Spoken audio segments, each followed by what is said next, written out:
Dongfang Hansong, bukankah kau terlalu banyak berpikir? Jika Chu Feng benar-benar memiliki kemampuan luar biasa seperti itu, dia tidak akan bersusah payah meminjam kekuatan artefak suciku untuk mengaktifkan formasi penekanannya. Namun Baili Sukong tetap merasa bahwa Chu Feng tidak mungkin datang dan pergi sesuka hatinya. Selain itu, tidak ada sesuatu pun yang berharga di medan bintang abadi ini kecuali artefak suci. Sekarang Chu Feng semakin menjauh dari artefak suci itu, gelombang apa lagi yang masih bisa dia timbulkan?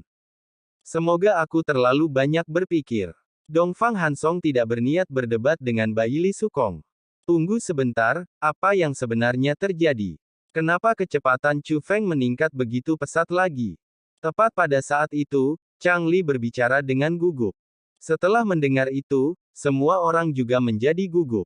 Sosok Chu Feng di susunan pengamatan menjadi jauh lebih samar. Namun kecepatan dia bergerak maju sungguh di luar dugaan.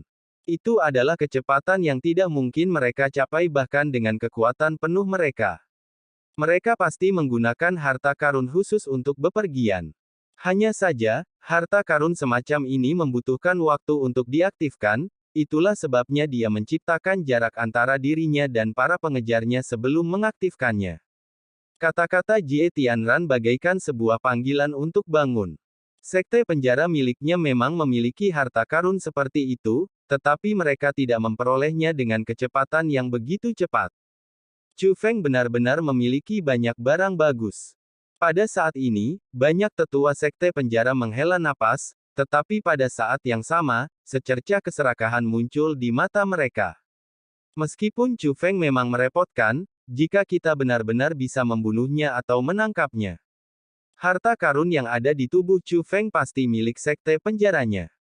Faktanya, itu persis seperti yang telah diprediksi Jie Tianran. Alasan kecepatan Chu Feng tiba-tiba menjadi sangat cepat adalah karena dia mengaktifkan perahu bambu yang telah dibangun Qin Jiu, yang diberikan kepadanya oleh Si Kong Changsheng.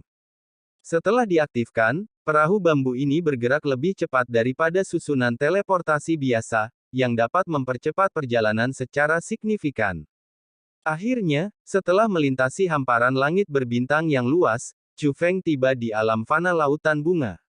Alam fana laut bunga benar-benar sesuai dengan namanya.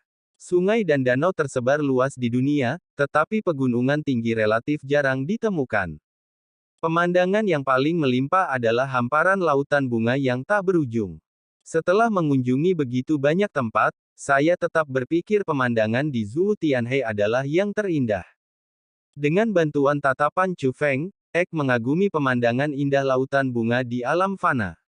Pada saat itu, Chu Feng juga cukup emosional. Harta karun yang seharusnya diperoleh sejak lama tertunda begitu lama karena ulah sekte penjara. Namun pada akhirnya, saya tetap sampai di sini. Melihat ke belakang sekarang. Jika dihitung dari saat pertama kali aku bertemu Kaisar Pembunuh Iblis, hanya beberapa tahun saja yang telah berlalu sejak saat itu. Namun rasanya seperti waktu yang sangat lama telah berlalu. Alasannya adalah karena Chu Feng telah mengalami terlalu banyak hal. Kehidupan yang monoton dan damai dapat membuat orang merasa waktu berlalu begitu cepat, seolah-olah waktu yang lama telah berlalu tanpa mereka melakukan apapun, dan memberi banyak orang ilusi bahwa mereka telah menjadi tua dalam sekejap mata. Sebaliknya, Chu Feng adalah kebalikannya. Dia memiliki begitu banyak pengalaman untuk diceritakan kembali. Lalu Anda mendapatkan ilusi bahwa meskipun belum lama berlalu, rasanya seperti waktu yang sangat lama telah berlalu. Dentang. Sebuah pedang besar berkarat muncul di tangan Chu Feng. Inilah senjata yang membuat Kaisar Pembunuh Iblis terkenal di seluruh dunia seni bela diri. Pedang Pembunuh Iblis. Meskipun pedang Pembunuh Iblis tidak lagi memiliki kekuatan apapun. Namun, ini adalah kunci untuk membuka makam Kaisar Pembasmi Iblis. Sambil memegang pedang Pembunuh Iblis, Chu Feng dapat merasakan bahwa tempat warisan Kaisar Pembunuh Iblis semakin dekat. Apakah kita hampir sampai? Mengapa aku tidak bisa melihatnya? Apakah itu berada di bawah lautan bunga? Telur bertanya. Seharusnya memang begitu, kata Chu Feng. Sebelum dia selesai berbicara, sebuah kekuatan teleportasi yang dahsyat muncul dari bumi dan menyelimuti Chu Feng. Sesaat kemudian, Chu Feng diseret jauh ke bawah tanah menuju sebuah istana bawah tanah yang megah.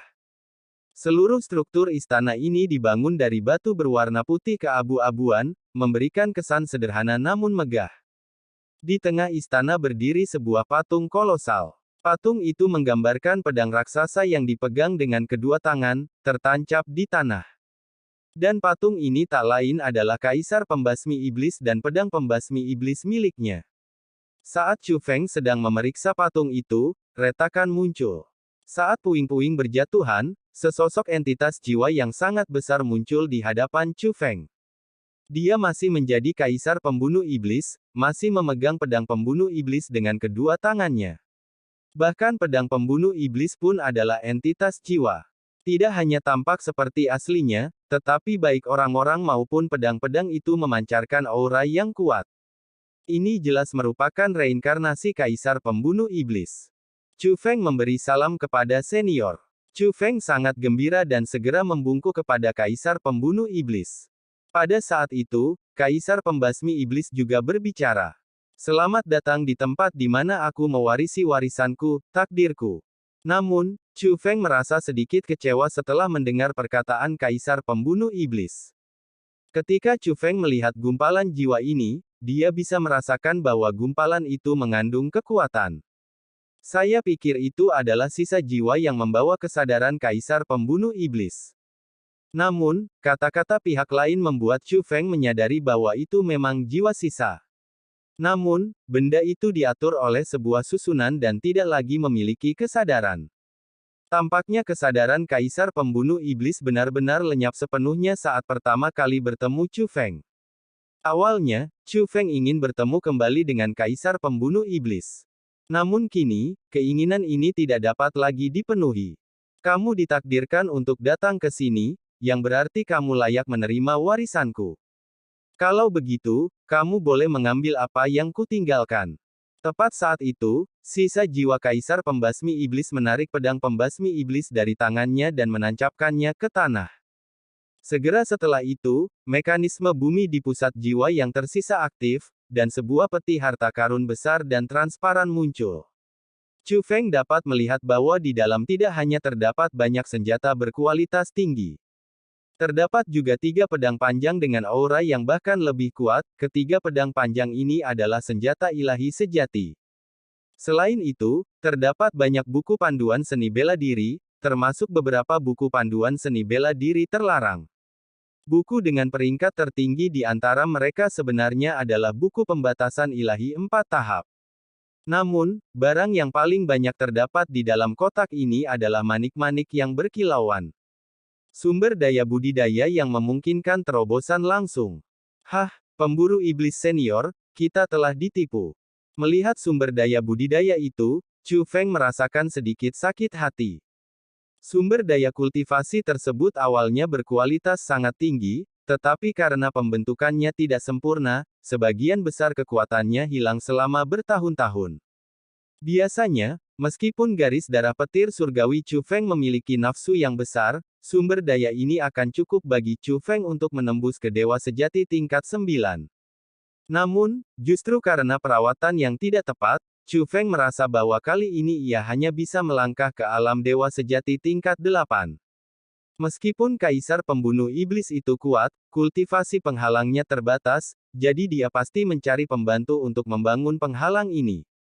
Sayang sekali, meskipun pembantu ini memang sangat kuat, dia masih melakukan beberapa kesalahan, yang menyebabkan penyimpanan sumber daya kultivasi yang tidak tepat.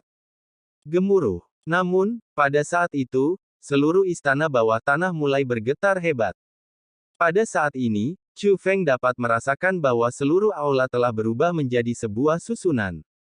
Formasi tersebut menyatu pada sisa jiwa pedang pembunuh iblis. Jika kau ditakdirkan untuk datang ke sini, aku pasti sudah tidak hidup lagi. Karena aku tidak bisa melindungimu sepenuhnya, aku hanya bisa memberimu cara untuk menyelamatkan hidupmu. Saat jiwa sisa Kaisar Pembunuh Iblis berbicara, jiwa sisa pedang pembunuh iblis di tangannya benar-benar terlepas dari telapak tangannya. Dia menunjuk ke arah Chu Feng, dan sisa jiwa pedang pembunuh iblis itu menghilang, berubah menjadi gumpalan energi pedang yang kuat yang terbang menuju pedang pembunuh iblis di tangan Chu Feng. Dalam sekejap mata, energi pedang yang dahsyat itu menyatu dengan pedang pembunuh iblis di tangan Chu Feng. Karat pada pedang pembunuh iblis mulai memudar, dan aura yang kuat terpancar darinya. Pedang pembunuh iblis telah pergi bersamaku. Ini tercipta dengan menggabungkan sisa jiwa pedang pembunuh iblis dengan harta karun kuno. Setelah kau mencapai puncak keilahian sejati, kau akan mampu menggunakan pedang ini.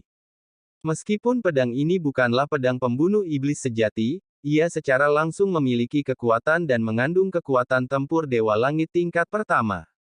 Saat kau mengaktifkan pedang ini, kekuatan tempur ini akan ditransfer kepadamu.